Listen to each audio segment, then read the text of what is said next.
أعوذ بالله من الشيطان الرجيم. بسم الله الرحمن الرحيم. الحمد لله الذي أنزل على عبده الكتاب ولم يجعل لهم عوجا قيما لينذر بأسا شديدا من لدنه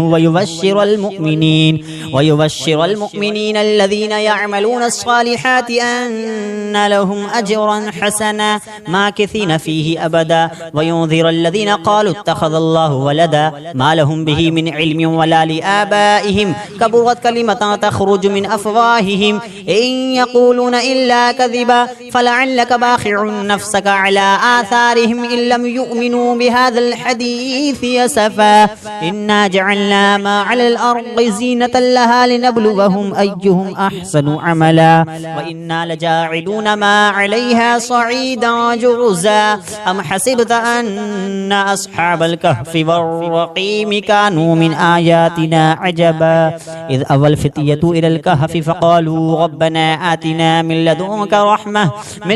رحمة وهيئ لنا من أمرنا رشدا فضربنا على آذانهم في الكهف سنين عددا ثم بعثناهم لنعلم أي الحزبين أحصى لما لبثوا ومدى نحن نقص عليك نبأهم بالحق إنهم فتية آمنوا بربهم وزدناهم هدى وربطنا على قلوبهم إذ قاموا فقالوا ربنا رب السماوات والأرض لن ندعو من دونه إلها لقد قلنا إذا شططا هؤلاء قوم اتخذوا من دونه آلهة لولا يأتون عليهم بسلطان بين فمن أظلم ممن افترى على الله كذبا وإذ اعتزلتموه وما يعبدون إلا الله فأووا إلى الكهف ينشر لكم ربكم من رحمته ويهيئ لكم من أمركم مرفقا وترى الشمس إذا طلعت تزاور عن كهفهم ذات اليمين وإذا غربت تقرضهم ذات الشمال وهم في فجوة منه ذلك من آيات الله من يهد الله فهو المهتد ومن يضلل فلن تجد له وليا مرشدا وتحسبهم أيقاظا وهم رقود ونقلبهم ذات اليمين وذات الشمال وكلبهم باسط ذراعيه بالوصيد لو اطلعت عليهم لوليت منهم فرارا ولملئت منهم رعبا وكذلك بعثناهم ليتساءلوا بينهم قال قائل منهم كم لبثتم قالوا لبثنا يوما أو بعض يوم قالوا ربكم أعلم بما لبثتم فبعثوا أحدكم بورقكم هذه إلى المدينة فلينظر أيها أزكى طعاما فليأتكم برزق منهم وليتلطف ولا يشعرن بكم أحدا إنهم إن يظهروا عليكم يرجموكم ويعيدوكم في ملتهم ولا تفلحوا إذا أبدا وكذلك أعثرنا عليهم ليعلموا أن وعد الله حق وأن الساعة لا ريب فيها إذ يتنازعون بينهم أمرهم فقالوا ابنوا عليهم بنيانا ربهم أعلم بهم قال الذين غلبوا على أمرهم لنتخذن عليهم مسجدا سيقولون ثلاثة رابعهم كلبهم ويقولون خمسة سادسهم كلبهم رجما بالغيب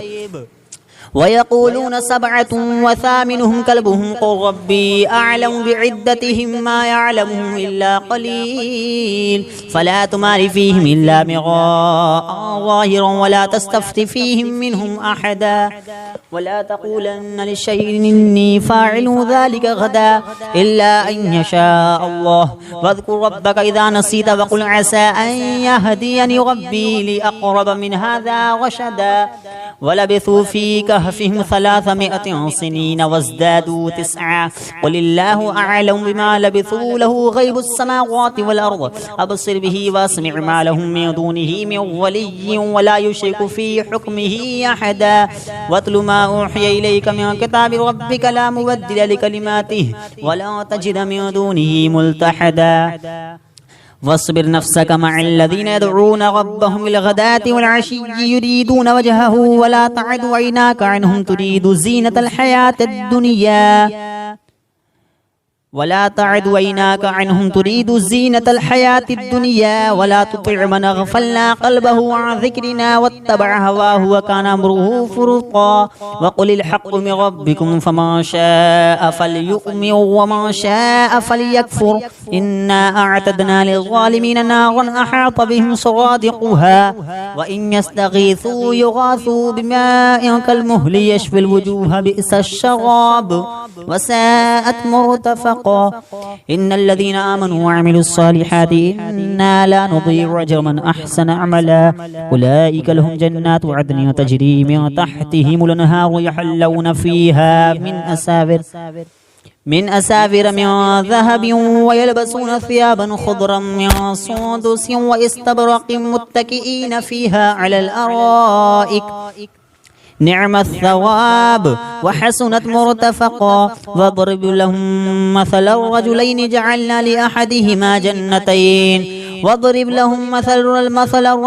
جعلنا لأحدهما جنتين من أعناب وحفظناهما بنخل وجعلنا بينهما زرعا كلتا الجنتين آتت أكلها ولم تظلم منه شيئا وفجرنا خلالهما نهرا وكان له ثمر فقال لصاحبه وهو يحاوره أنا أكثر منك مالا وأعز نفرا ودخل جنته وهو ظالم لنفسه قال ما أظن أن تبيد هذه أبدا وما أظن الساعة قائمة ولئن رددت إلى ربي لأجدن خيرا منها منقلبا قال له صاحبه وهو يحاوره وكفرت بالذي خلقك من تراب ثم من نطفة ثم سواك رجلا لكن هو الله ربي ولا أشرك بربي أحدا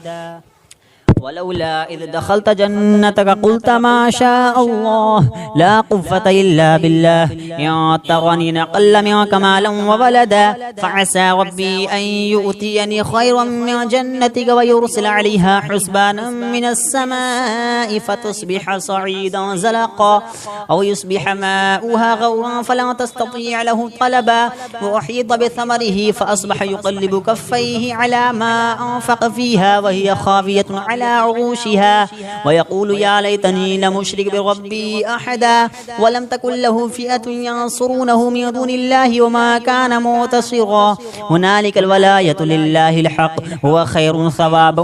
وخير عقبا واضرب لهم مثل الحياة الدنيا كماء أنزلناه من السماء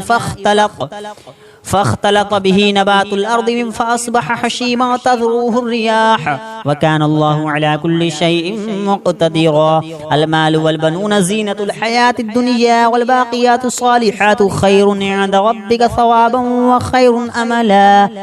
ويوم نسير الجبال وترى الأرض بارزة وحشرناهم فلم نغادر منهم أحدا وعرضوا على ربك صفا لقد جئتمونا كما خلقناكم أول مرة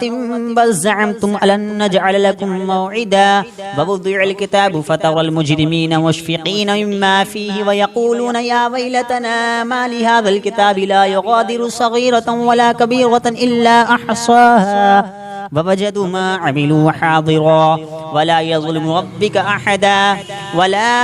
ربك أحدا وإذ قلنا للملائكة اسجدوا لآدم فسجدوا إلا إبليس كان من الجن ففسق عن أمر ربه أفتتخذونه وذريته أولياء من دوني وهم لكم عدو بئس للظالمين بدلا ما أشهدتم خلق السماوات والأرض ولا خلق أنفسهم وما كنت متخذ المضلين عضدا ويوم يقول نادوا شركائي الذين زعمتم فدعوهم فلم يستجيبوا لهم وجعلنا بينهم موبقا ورأى المجرمون النار فظنوا أنهم واقعوها ولم يجدوا عنها مصرفا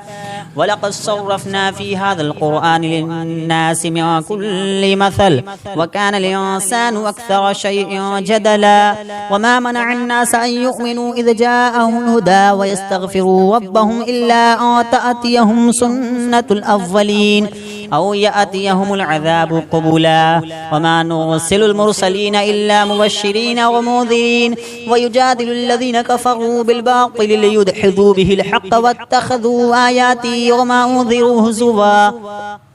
ومن أظلم ممن ذكر بآيات ربه فأعرض عنها ونسي ما قدمت يداه إنا جعلنا على قلوبهم أكنة أن يفقهوه وفي آذانهم وقرا وإن تدعوهم إلى الهدى فلن يهتدوا إذا أبدا وربك الغفور ذو الرحمة لو يؤاخذهم بما كسبوا لعجل لهم العذاب بل لهم موعد لن يجدوا من دونه موئلا وتلك القرى أهلكناه لما ظلموا وجعلنا لمهلكهم موعدا وإذ قال موسى لفتاه لا أبرح حتى أبلغ مجمع البحرين أو أمضي حقبا فلما بلغا مجمع بينهما نسيا حوتهما فاتخذ سبيله في البحر سربا فلما جاوزا قال لفتاه آتنا غداءنا لقد لقينا من سفرنا هذا نصبا قال أرأيت إذا وينا إلى الصخرة فإني نسيت الحوت وما أنسانيه إلا الشيطان نذكره واتخذ سبيله في البحر عجبا قال ذلك ما كنا نبغي فارتدا على آثارهما قصصا فوجدا عبدا من عبادنا آتيناه رحمة من عندنا وعلمناه من لدنا علما قال له موسى هل اتبعك على أن تعلمني مما علمت رشدا قال إنك لن تستطيع معي صبرا وكيف تصبر على ما لم تحط به خبرا قال ستجدني إن شاء الله صابرا ولا أعصي لك أمرا قال فإن اتبعتني فلا تسألني عن شيء حتى أحدث لك منه ذكرا فانطلقا حتى إذا ركبا في السفينة خرقها قال أخرقتها لتغرق أهلها لقد جئت شيئا إمرا قال ألم أقل لك إنك لن تستطيع معي صبرا قال لا تؤاخذني بما نسيت ولا ترهقني من أمري عسرا فانطلقا حتى إذا لقيا غلاما فقتله قال أقتلت نفسا زكية بغير نفس لقد جئت شيئا نكرا قال ألم أقل لك إنك لن تستطيع معي صبرا قال إن سألتك عن شيء بعدها فلا تصاحبني قد بلغت من لدني عذرا فانطلقا حتى إذا أتيا أهل قرية استطعما أهلها فأبوا أن يضيفوهما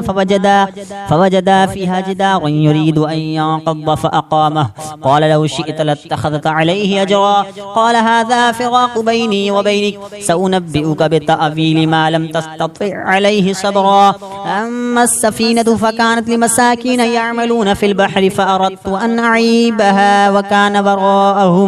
وكان وراءهم ملك يأخذ كل سفينة غصبا وأما الغلام فكان أبواه مؤمنين فخشينا أن يرهقهما طغيانا وكفرا فأردنا أن يبدلهما ربهما خيرا منه زكاة وأقرب رحما وأما الجدار فكان لغلامين يتيمين في المدينة وكان تحته كنز لهما وكان أبوهما صالحا فأراد ربك أن يبلغا أشدهما ويستخرجا كنزهما رحمة من ربك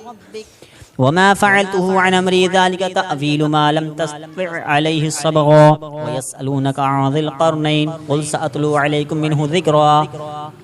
إنا مكنا له في الأرض وآتيناه من كل شيء سببا فأتبع سببا حتى إذا بلغ مغرب الشمس وجدها تغرب في عين حمئة ووجد عندها قوما قلنا يا ذا القرنين إما أن تعذب وإما أن تتخذ فيهم حسنا قال أما من ظلم فسوف نعذبه ثم يرد إلى ربه فيعذبه عذابا نكرا وأما من آمن وعمل صالحا فله جزاء الحسنى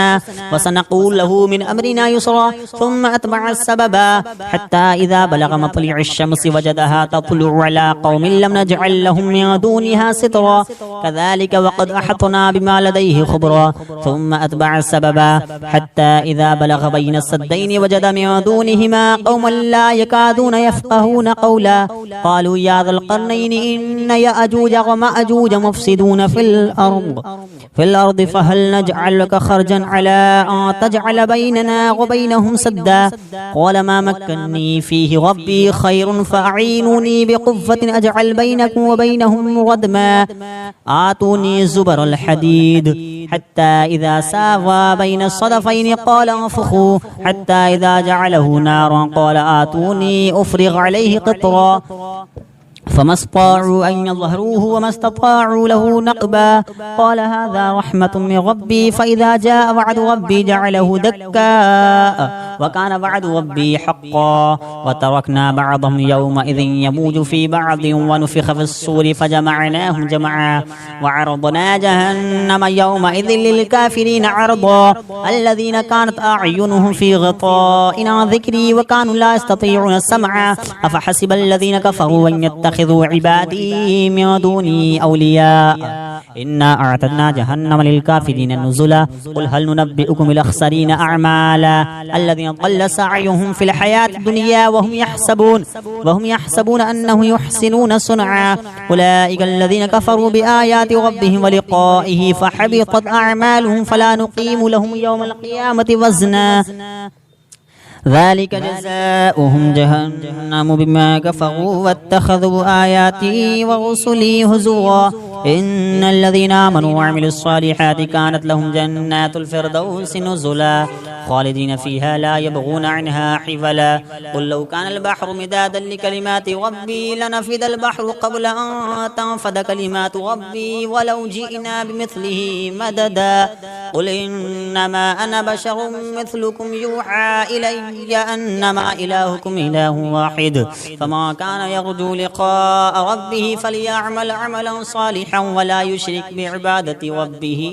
أحدا أعوذ بالله من الشيطان الرجيم بسم الله الرحمن الرحيم الحمد لله الذي أنزل على عبده الكتاب ولم يجعل لهم عوجا قيما لينذر بأسا شديدا من لدنه ويبشر المؤمنين الذين يعملون الصالحات أن لهم أجرا حسنا ماكثين فيه أبدا وينذر الذين قالوا اتخذ الله ولدا ما لهم به من علم ولا لآبائهم كبرت كلمة تخرج من أفواههم إن يقولون إلا كذبا فلعلك باخع نفسك على آثارهم إن لم يؤمنوا بهذا الحديث يسفا إنا جعلنا ما على الأرض زينة لها لنبلوهم أيهم أحسن عملا وإنا لجاعلون ما عليها صعيدا جرزا أم حسبت أن أصحاب الكهف والرقيم كانوا من آياتنا عجبا إذ أوى الفتية إلى الكهف فقالوا ربنا آتنا من لدنك رحمة وهيئ لنا من أمرنا رشدا فضربنا على آذانهم في الكهف سنين عددا ثم بعثناهم لنعلم أي الحزبين أحصى لما لبثوا ومدا نحن نقص عليك نبأهم بالحق إنهم فتية آمنوا بربهم وزدناهم هدى وربطنا على قلوبهم إذ قاموا فقالوا ربنا رب السماوات والأرض لن ندعو من دونه إلها لقد قلنا إذا شططا هؤلاء قوم اتخذوا من دونه آلهة لولا يأتون عليهم بسلطان بين فمن أظلم ممن افترى على الله كذبا وإذ اعتزلتموهم وما يعبدون إلا الله فأووا إلى الكهف ينشر لكم ربكم من رحمته ويهيئ لكم من أمركم مرفقا وترى الشمس إذا طلعت تزاور عن كهفهم ذات اليمين وإذا غربت تقرضهم ذات الشمال وهم في فجوة منه ذلك من آيات الله من يهد الله فهو المهتد ومن يضلل فلن تجد له وليا مرشدا وتحسبهم أيقاظا وهم رقود ونقلبهم ذات اليمين وذات الشمال وكلبهم باسط ذراعيه بالوصيد لو اطلعت عليهم لوليت منهم فرارا ولملئت منهم رعبا وكذلك بعثناهم ليتساءلوا بينهم قال قائل منهم كم لبثتم قالوا لبثنا يوما أو بعض يوم قالوا ربكم أعلم بما لبثتم فبعثوا أحدكم بورقكم هذه إلى المدينة فلينظر أيها أزكى طعاما فليأتكم برزق منه وليتلطف ولا يشعرن بكم أحدا إنهم إن يظهروا عليكم يرجموكم ويعيدوكم في ملتهم ولا تفلحوا إذا أبدا وكذلك أعثرنا عليهم ليعلموا أن وعد الله حق وأن الساعة لا ريب فيها إذ يتنازعون بينهم أمرهم فقال فقالوا ابنوا عليهم بنيانا ربهم أعلم بهم قال الذين غلبوا على أمرهم لنتخذن عليهم مسجدا سيقولون ثلاثة رابعهم كلبهم ويقولون خمسة سادسهم كلبهم رجما بالغيب ويقولون سبعة وثامنهم كلبهم قل ربي أعلم بعدتهم ما يعلمهم إلا قليل فلا تمار فيهم إلا مراء ظاهرا ولا تستفت فيهم منهم أحدا ولا تقولن لشيء إني فاعل ذلك غدا إلا أن يشاء الله واذكر ربك إذا نسيت وقل عسى أن يهديني ربي لأقرب من هذا رشدا ولبثوا في كهفهم 300 سنين وازدادوا 9 قل الله أعلم بما لبثوا له غيب السماوات والأرض أبصر به واسمع ما لهم من دونه من ولي ولا يشرك في حكمه أحدا واتل ما أوحي إليك من كتاب ربك لا مبدل لكلماته ولا تجد من دونه ملتحدا واصبر نفسك مع الذين يدعون ربهم بالغداة والعشي يريدون وجهه ولا تعد عيناك عنهم تريد زينة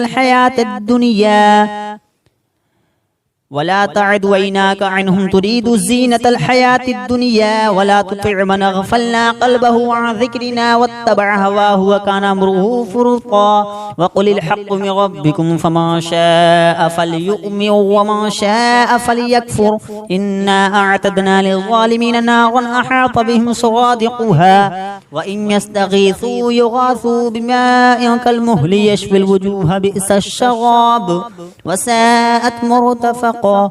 إن الذين آمنوا وعملوا الصالحات إنا لا نضيع أجر من أحسن عملا أولئك لهم جنات عدن تجري من تحتهم الأنهار يحلون فيها من أسافر من ذهب ويلبسون ثيابا خضرا من سندس واستبرق متكئين فيها على الأرائك نعم الثواب وحسنت مرتفقا واضرب لهم مثل الرجلين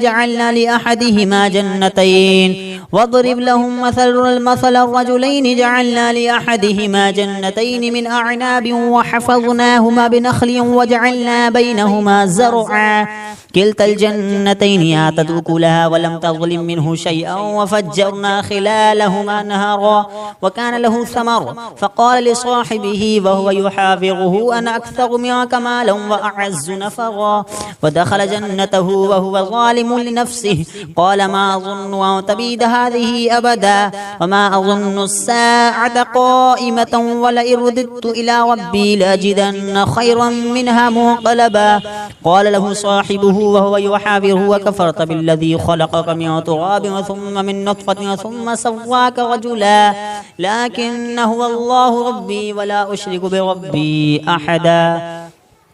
ولولا إذ دخلت جنتك قلت ما شاء الله لا قوة إلا بالله إن ترني أقل منك مالا وولدا فعسى ربي أن يؤتيني خيرا من جنتك ويرسل عليها حسبانا من السماء فتصبح صعيدا زلقا أو يصبح ماؤها غورا فلا تستطيع له طلبا وأحيط بثمره فأصبح يقلب كفيه على ما أنفق فيها وهي خاوية على عروشها ويقول يا ليتني لم أشرك بربي أحدا ولم تكن له فئة ينصرونه من دون الله وما كان منتصرا هنالك الولاية لله الحق هو خير ثوابا وخير عقبا فاضرب لهم مثل الحياة الدنيا كماء أنزلناه من السماء فاختلط به نبات الأرض فأصبح حشيما تذروه الرياح وكان الله على كل شيء مقتدرا المال والبنون زينة الحياة الدنيا والباقيات الصالحات خير عند ربك ثوابا وخير أملا ويوم نسير الجبال وترى الأرض بارزة وحشرناهم فلم نغادر منهم أحدا وعرضوا على ربك صفا لقد جئتمونا كما خلقناكم أول مرة بل زعمتم ألن نجعل لكم موعدا ووضع الكتاب فترى المجرمين مشفقين مما فيه ويقولون يا ويلتنا ما لهذا الكتاب لا يغادر صغيرة ولا كبيرة إلا أحصاها ووجدوا ما عملوا حاضرا ولا يظلم ربك أحدا وإذ قلنا للملائكة اسجدوا لآدم فسجدوا إلا إبليس كان من الجن ففسق عن أمر ربه أفتتخذونه وذريته أولياء من دوني وهم لكم عدو بئس للظالمين بدلا ما أشهدتم خلق السماوات والأرض ولا خلق أنفسهم وما كنت متخذ المضلين عضدا ويوم يقول نادوا شركائي الذين زعمتم فدعوهم فلم يستجيبوا لهم وجعلنا بينهم موبقا ورأى المجرمون النار فظنوا أنهم واقعوها ولم يجدوا عنها مصرفا ولقد صرفنا في هذا القرآن للناس من كل مثل وكان الإنسان أكثر شيء جدلا وما منع الناس أن يؤمنوا إذ جاءهم الهدى ويستغفروا ربهم إلا أن تأتيهم سنة الأولين أو يأتيهم العذاب قبلا وما نرسل المرسلين إلا مبشرين ومنذرين ويجادل الذين كفروا بالباطل ليدحضوا به الحق واتخذوا آياتي وما أنذروا هزوا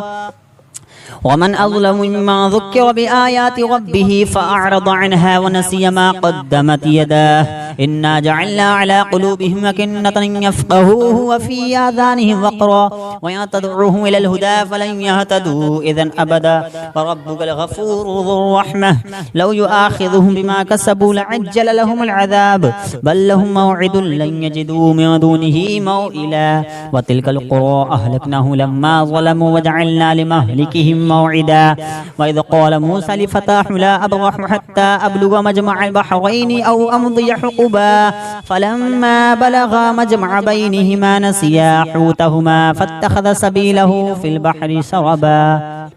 فلما جاوزا قال لفتاه آتنا غداءنا لقد لقينا من سفرنا هذا نصبا قال أرأيت إذا وينا إلى الصخرة فإني نسيت الحوت وما أنسانيه إلا الشيطان نذكره واتخذ سبيله في البحر عجبا قال ذلك ما كنا نبغي فارتدا على آثارهما قصصا فوجدا عبدا من عبادنا آتيناه رحمة من عندنا وعلمناه من لدنا علما قال له موسى هل اتبعك على أن تعلمني مما علمت رشدا قال إنك لن تستطيع معي صبرا وكيف تصبر على ما لم تحط به خبرا قال ستجدني إن شاء الله صابرا ولا أعصي لك أمرا قال فإن اتبعتني فلا تسألني عن شيء حتى أحدث لك منه ذكرا فانطلقا حتى إذا ركبا في السفينة خرقها قال أخرقتها لتغرق أهلها لقد جئت شيئا إمرا قال ألم أقل لك إنك لن تستطيع معي صبرا قال لا تؤاخذني بما نسيت ولا ترهقني من أمري عسرا فانطلقا حتى إذا لقيا غلاما فقتله قال أقتلت نفسا زكية بغير نفس لقد جئت شيئا نكرا قال ألم أقل لك إنك لن تستطيع معي صبرا قال إن سألتك عن شيء بعدها فلا تصاحبني قد بلغت من لدني عذرا فانطلقا حتى إذا أتيا أهل قرية استطعما أهلها فأبوا أن يضيفوهما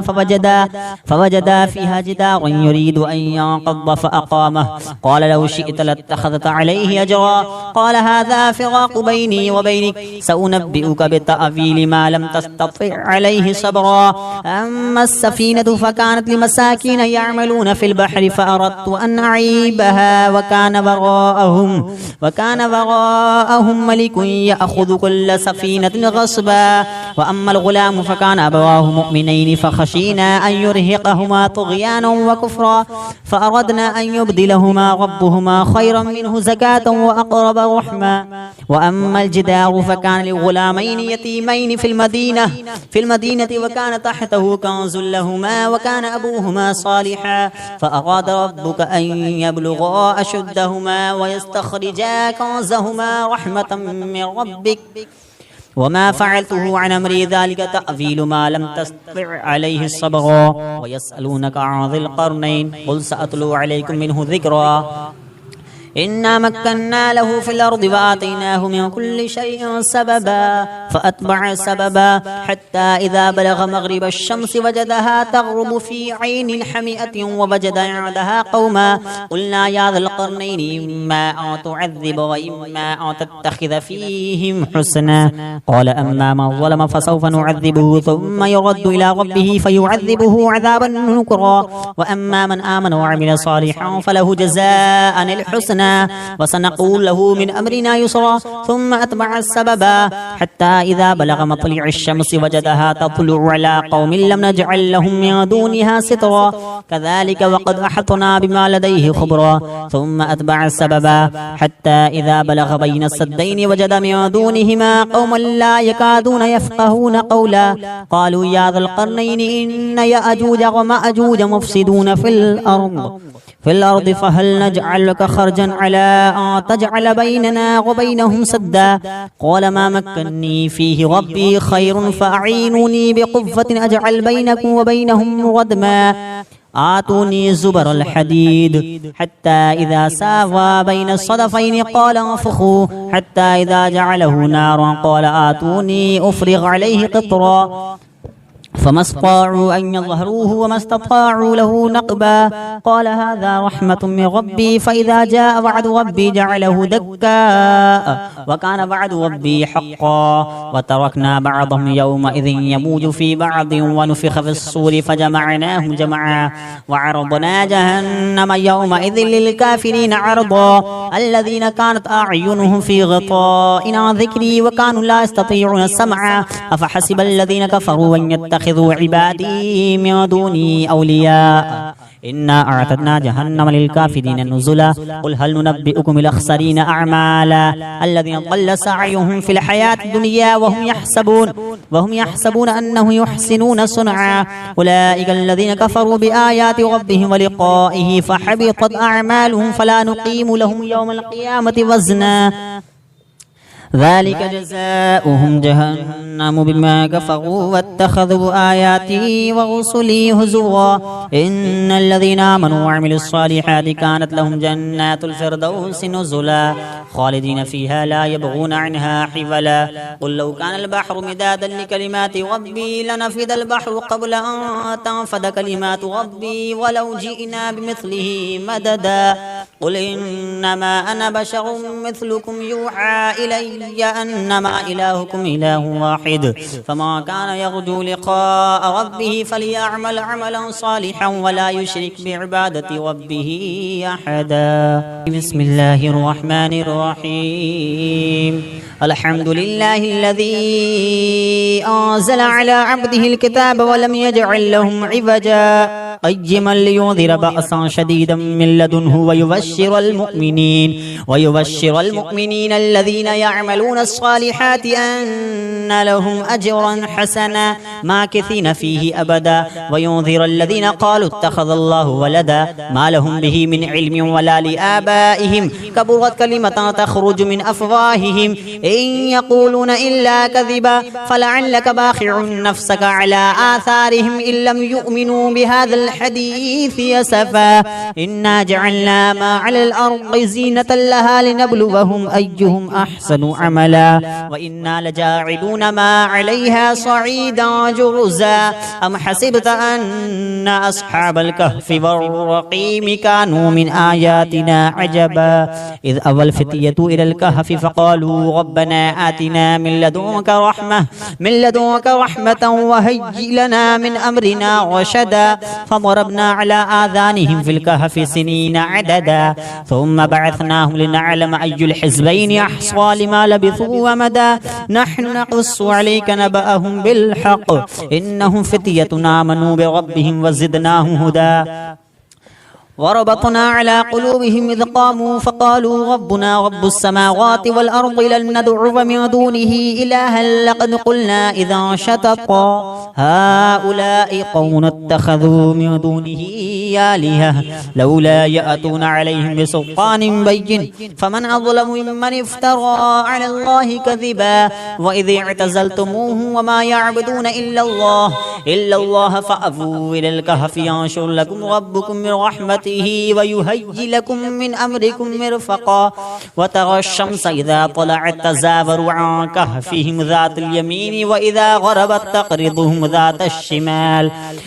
الشمال وهم في فجوة منه ذلك من آيات الله من يهد الله فهو المهتد ومن يضلل فلن تجد له وليا مرشدا وتحسبهم أيقاظا وهم رقود ونقلبهم ذات اليمين وذات الشمال وكلبهم باسط ذراعيه بالوصيد لو اطلعت عليهم لوليت منهم فرارا ولملئت منهم رعبا وكذلك بعثناهم ليتساءلوا بينهم قال قائل منهم كم لبثتم قالوا لبثنا يوما أو بعض يوم قالوا ربكم أعلم بما لبثتم فبعثوا أحدكم بورقكم هذه إلى المدينة فلينظر أيها أزكى طعاما فليأتكم برزق منه وليتلطف ولا يشعرن بكم أحدا إنهم إن يظهروا عليكم يرجموكم ويعيدوكم في ملتهم ولا تفلحوا إذا أبدا وكذلك أعثرنا عليهم ليعلموا أن وعد الله حق وأن الساعة لا ريب فيها إذ يتنازعون بينهم أمرهم فقالوا ابنوا عليهم بنيانا ربهم أعلم بهم قال الذين غلبوا على أمرهم لنتخذن عليهم مسجدا سيقولون ثلاثة رابعهم كلبهم ويقولون خمسة سادسهم كلبهم رجما بالغيب ويقولون سبعة وثامنهم كلبهم قل ربي أعلم بعدتهم ما يعلمهم إلا قليل فلا تمار فيهم إلا مراء ظاهرا ولا تستفت فيهم منهم أحدا ولا تقولن لشيء إني فاعل ذلك غدا إلا أن يشاء الله واذكر ربك إذا نسيت وقل عسى أن يهديني ربي لأقرب من هذا رشدا ولبثوا في كهفهم 300 سنين وازدادوا 9 قل الله أعلم بما لبثوا له غيب السماوات والأرض أبصر به واسمع ما لهم من دونه من ولي ولا يشرك في حكمه أحدا واتل ما أوحي إليك من كتاب ربك لا مبدل لكلماته ولا تجد من دونه ملتحدا واصبر نفسك مع الذين يدعون ربهم بالغداة والعشي يريدون وجهه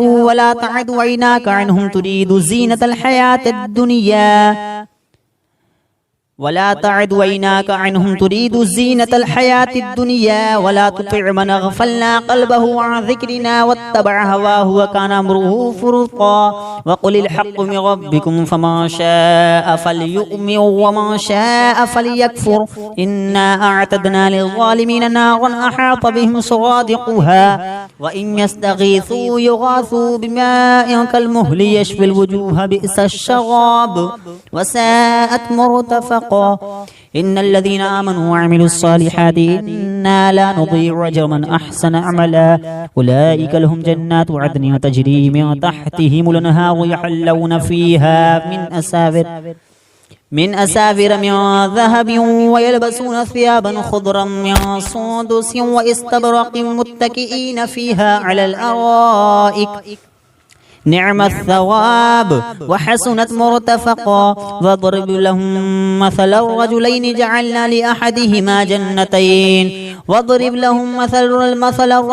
جعلنا لأحدهما جنتين من أعناب وحفظناهما بنخل وجعلنا بينهما زرعا كلتا الجنتين آتت أكلها ولم تظلم منه شيئا وفجرنا خلالهما نهرا وكان له ثمر فقال لصاحبه وهو يحافظه أنا أكثر منك مالا وأعز نفرا ودخل جنته وهو ظالم لنفسه قال ما أظن أن تبيد هذه أبدا وما أظن الساعة قائمة ولئن رددت إلى ربي لأجدن خيرا منها منقلبا قال له صاحبه وهو يحافظه وكفرت بالذي خلقك من تراب ثم من نطفة ثم سواك رجلا لكن هو الله ربي ولا أشرك بربي أحدا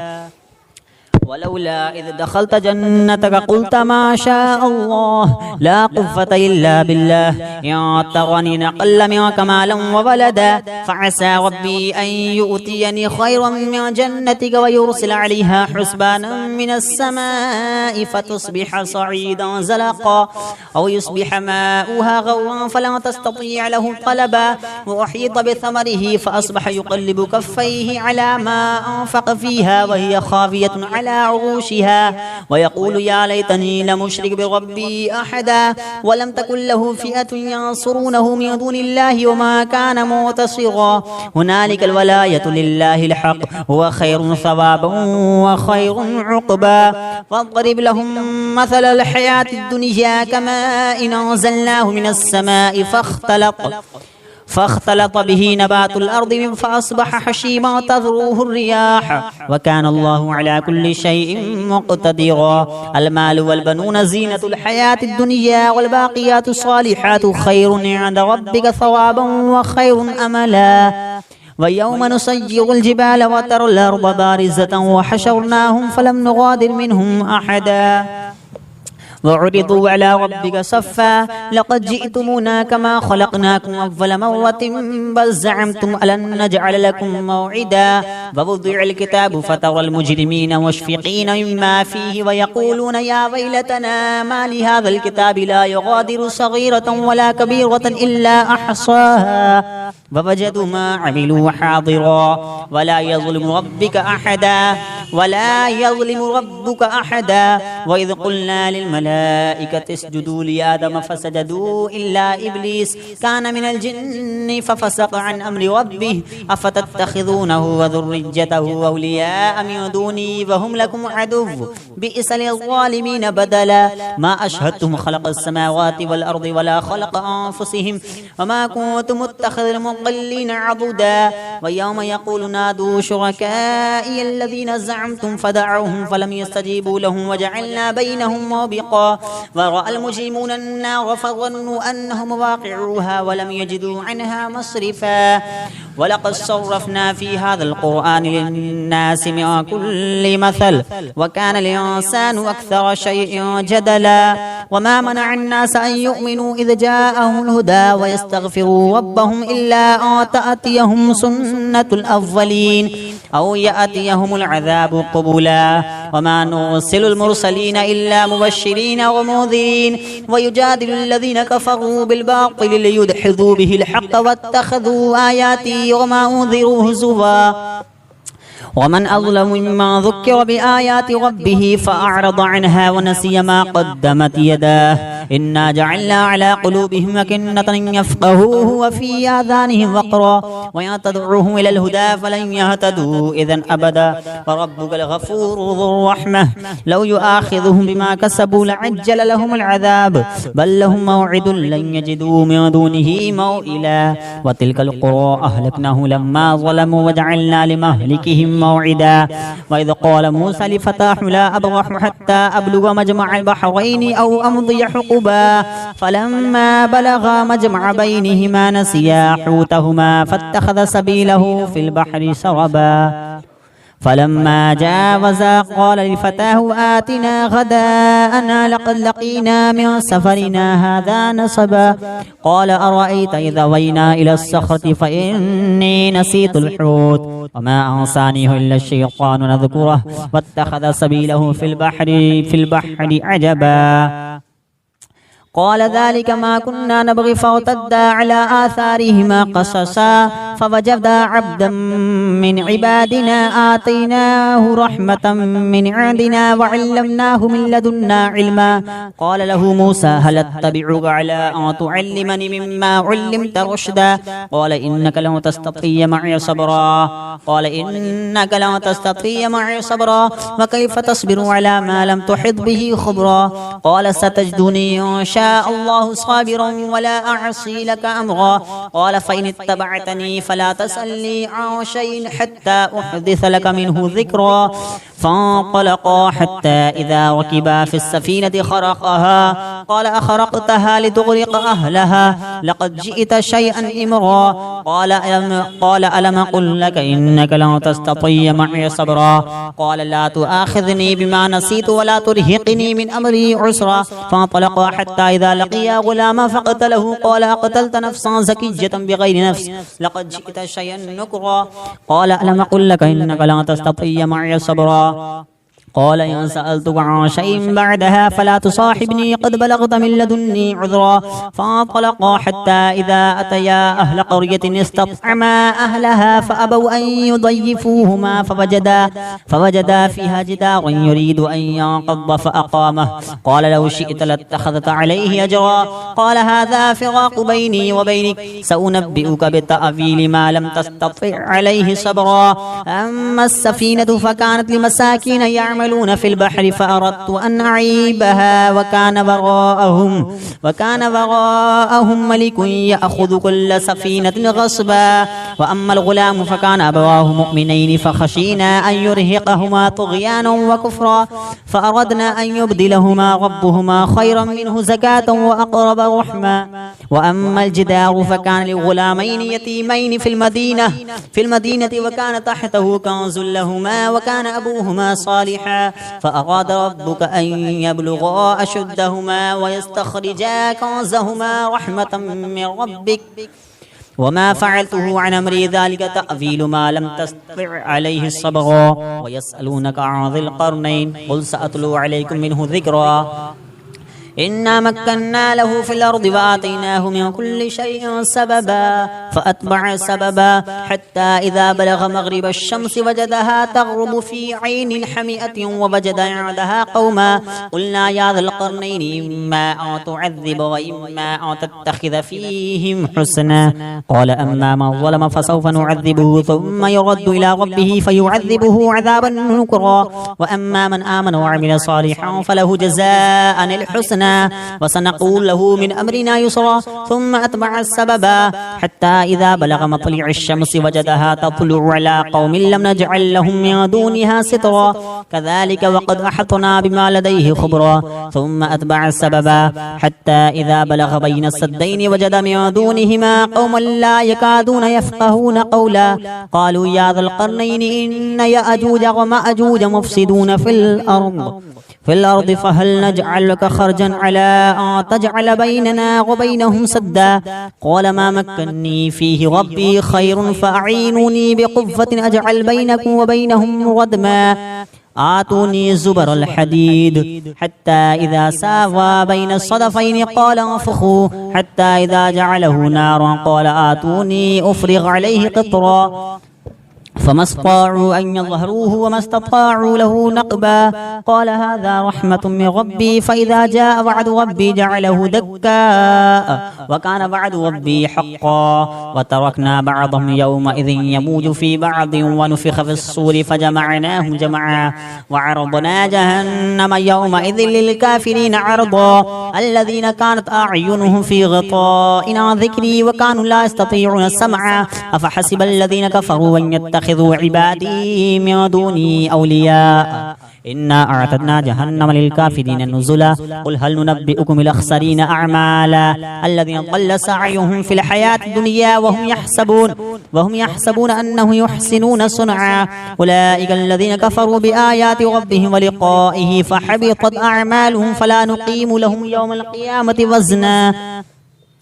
ذلك جزاؤهم جهنم بما كفروا واتخذوا آياتي ورسلي هزوا إن الذين آمنوا وعملوا الصالحات كانت لهم جنات الفردوس نزلا خالدين فيها لا يبغون عنها حولا قل لو كان البحر مدادا لكلمات ربي لنفد البحر قبل أن تنفد كلمات ربي ولو جئنا بمثله مددا قل إنما أنا بشر مثلكم يوحى إلي أنما إلهكم إله واحد فما كان يرجو لقاء ربه فليعمل عملا صالحا ولا يشرك بعبادة ربه